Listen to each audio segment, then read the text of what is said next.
Hello friends, இந்த வீடியோவில் என்ன பார்க்க போறேன்னாக்கா, நியூசிலாந்துக்கும் இந்தியாவுக்கும் இடையிலான இரண்டாவது ஒரு நாள் போட்டியை ஒரு மாசான வெற்றியை இந்தியன் அணி பெற்றிருக்கு. இதுக்கு காரணமாக இருந்தது நம்மளுடைய டான் ரோஹித்னே சொல்ல முடியும். கிட்டத்தட்ட பார்த்தீங்கன்னாக்கா இந்த மேட்ச்ல ஒரு சூப்பரான ஒரு மாசான இன்னிங்ஸை அவர் கொடுத்திருப்பாரு.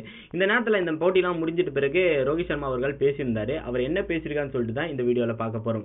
ரோஹித் சர்மாவை பொறுத்த வரைக்கும் அவர் என்ன சொல்லியிருந்தாங்கன்னா, உண்மையிலே இது சிறப்பான ஒரு தருணம். இது நல்ல ஒரு எனக்கு ரொம்ப ஒரு மகிழ்ச்சியை கொடுத்திருக்கு. இந்த போட்டி ரொம்ப இம்பார்ட்டன்டான ஒரு போட்டினே சொல்ல முடியும். லாஸ்ட் டைம் இங்க விளையாடும் போது நியூசிலாந்தும் அதை தொடர்ந்து ஸ்ரீலங்காவும் விளையாடினாங்க. அப்ப எல்லாமே ஹை ஸ்கோரிங் மேட்சா இருந்துச்சு. அதனால கண்டிப்பா இந்த போட்டியில வின் பண்ணதுக்கு காரணம் எங்களோட பவுலிங். என்னதான் இவ்வளவு ரன்கள் அடிச்சிருந்தாலும் எங்களுடைய பந்து வீச்சாளர்கள் மிக சிறப்பான ஒரு பந்து மேற்கொண்டாங்கன்னே சொல்ல முடியும். நான் தவானோட ஒரு 14 போட்டிகள்ல செஞ்சுரியை அடிச்சிருக்கோம் பார்ட்னர்ஷிப்ல. அது ரொம்பவே சந்தோஷத்தை கொடுத்திருக்கு. நான் எப்பவுமே சீக்கர் தவானுடைய பேட்டிங் ரொம்பவே ரசிப்பேன். கண்டிப்பா இந்த மேட்ச் வெற்றி பெற்றது ஒரு மிகப்பெரிய ஒரு சந்தோஷத்தை கொடுத்திருக்கு.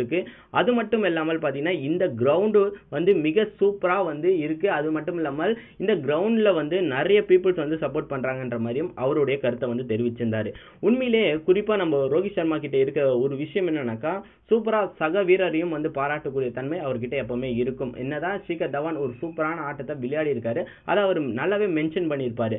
அது மட்டும் இல்லாமல் இந்த போட்டியில மிக சூப்பரான இன்னிங்ஸ் 87 ரன்கள் அடிச்சது அவர் மட்டும்தான். இல்லைன்னா கொஞ்சம் ரன்கள் கம்மியாயிருச்சுன்னா கண்டிப்பா நியூசிலாந்து வீரர்கள் ஒரு அளவுக்கு நேற்று போட்டியை மாத்திருப்பாங்க. பட் இதெல்லாம் நடக்காம ரோஹித் சர்மா அவருடைய கட்டுப்பாட்டுக்குள்ள மேட்சை வச்சிருந்தாரு. உங்களை பொறுத்த வரைக்கும் ரோஹித் சர்மாவோட ஆட்டத்தை நீங்க எப்படி பாக்குறீங்க? அது மறக்காம கீழே இருக்க கமெண்ட் பாக்ஸ்ல கமெண்ட் பண்ணுங்க.